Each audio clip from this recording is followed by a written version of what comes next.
Director है। तो ये लॉ की डेफिनेशन थी कि डायरेक्टर होता कौन है। टाइप्स ऑफ कंपनीज डायरेक्टर, ये डायरेक्टर कितनी किस्म के होते हैं।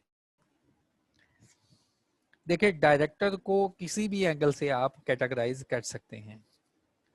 जो बोर्ड ऑफ डायरेक्टर्स में, बोर्ड में जो लोग बैठते हैं वो कितनी किस्म के होते हैं, उनकी कौन कौन सी पार्ट्स होती हैं, उनकी नेचर ऑफ वर्क और उनकी पार्ट्स से उनको डिवाइड कर लिया जाता है डिफरेंट कैटेगरीज में। तो फर्स्ट वन, यार मेरे पास एक कैटेगरी है whole time director. Whole time director क्या है सर? आप लोगों ने नेम सुना होगा, finance director, production director, human resource director, legal director. ठीक है, किसी भी कंपनी में कोई ऐसी पोजीशन होती है जिसमें जो एम्प्लॉय ऑफ द कंपनी होते एम्प्लॉय ऑफ द कंपनी है। ये अपने पास बात नोट करें। कंपनी के कुछ ऐसे काबिल एम्प्लॉइज जो कि बहुत चालाक होते हैं और जिनकी क्वालिफिकेशन क्राइटेरिया बहुत हाई होता है, और वो कंपनी को कुछ ना कुछ फायदा पहुंचा सकते हैं अपनी डिसीजन मेकिंग पावर से। किसी डिपार्टमेंट को होल वो कंट्रोल कर सकते हैं। तो कंपनी ऐसे लोगों को डायरेक्टर बना लेती है, ऐसे लोगों को डिसीजन मेकिंग पावर्स दे देती है। इन लोगों को बोला जाता है होल टाइम डायरेक्टर्स। ऐसे डायरेक्टर्स अपने पास लिख लें जो कि एम्प्लॉय ऑफ द कंपनी होते हैं, जो कंपनी के एम्प्लॉय होते हैं और कंपनी की एम्प्लॉयमेंट में रहते हुए अपना सारा वक्त, अपना सारा टाइम, अपनी सारी अटेंशन, अपनी सारी एफर्ट्स कंपनी के अफेयर्स के ऊपर लगाते हैं। ऐसे डायरेक्टर्स को बोला जाता है होल टाइम डायरेक्टर्स। और याद रखना, ये कंपनी के मेंबर नहीं होते, हो भी सकते हैं, लेकिन इनके साथ जो है एम्प्लॉयमेंट का कॉन्ट्रैक्ट हुआ होता है। जैसे मैंने वर्ड बोला, finance director, marketing director, production director. ठीक है, तो इन सारे जो लोग हैं, ये जो सारे लोग हैं, फाइनेंस डायरेक्टर हो गया, प्रोडक्शन डायरेक्टर हो गया, ह्यूमन रिसोर्स डायरेक्टर हो गया, इनके पास स्किल्स होती हैं। तो कंपनी ना के खुद फाइनेंस के डिसीजंस लें तो किसी ऐसे कॉम्पिटेंट एम्प्लॉय को बोर्ड ऑफ डायरेक्टर्स में शामिल कर लेती हैं जो कि इस अहलियत का मालिक हो कि वो फाइनेंस के डिसीजंस के ऊपर गाइड कर सके, वो मार्केटिंग के डिसीजंस के ऊपर गाइड कर सके, वो कंपनी को प्रोडक्शन कैपेसिटीज के ऊपर अगर कोई डिसीजन लेना है तो फौरन से वो कंपनी को गाइड कर सके। तो ऐसे एम्प्लॉइज को डिसीजन मेकिंग पावर्स दे दी जाती हैं। तो कंपनी एक्ट कहता है कि भाई ये वाले जो डायरेक्टर होते हैं ना, ये होते हैं फुल टाइम डायरेक्टर, और इनको होल टाइम डायरेक्टर भी बोला जा सकता है।